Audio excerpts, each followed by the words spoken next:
बहुत समय पहले की बात है। राजा अश्वपति की कोई संतान नहीं थी। राजा और रानी ने संतान प्राप्ति के लिए देवी सावित्री की तपस्या की।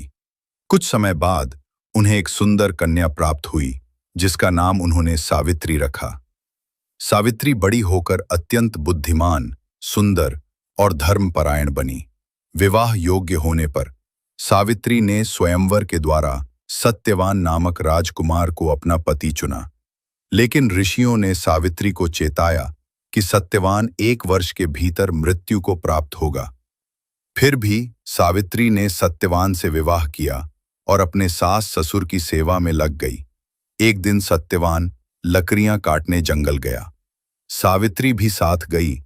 अचानक सत्यवान के सिर में तेज दर्द हुआ और वह सावित्री की गोद में गिर पड़ा। तभी यमराज प्रकट हुए और सत्यवान का प्राण हर कर चलने लगे। सावित्री भी यमराज के पीछे पीछे चलने लगी। यमराज ने कहा, अब तुम वापस जाओ, यह मेरा कार्य है। सावित्री बोली, जहां मेरा पति जाए वहां मैं भी जाऊंगी, यही धर्म है। यमराज उसकी निष्ठा से प्रसन्न हुए और बोले, मांगो कोई वरदान। सावित्री ने अपने सास ससुर की आंखों की रोशनी और राज्य की समृद्धि मांगी। यमराज ने वरदान दिया और फिर भी कहा, अब वापस जाओ।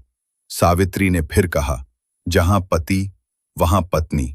यमराज ने 2 और वरदान दिए, 100 पुत्रों का वर और दीर्घायु जीवन। तब सावित्री ने युक्ति से कहा, यदि मुझे 100 पुत्र मिलेंगे तो मेरे पति को जीवित करना ही होगा। यमराज उसकी चतुराई, श्रद्धा और प्रेम से बहुत प्रभावित हुए और सत्यवान को जीवन दान दे दिया। सत्यवान उठ गया और दोनों घर लौट आए। बाद में सत्यवान अपने राज्य का राजा बना और दोनों ने सुखपूर्वक जीवन बिताया।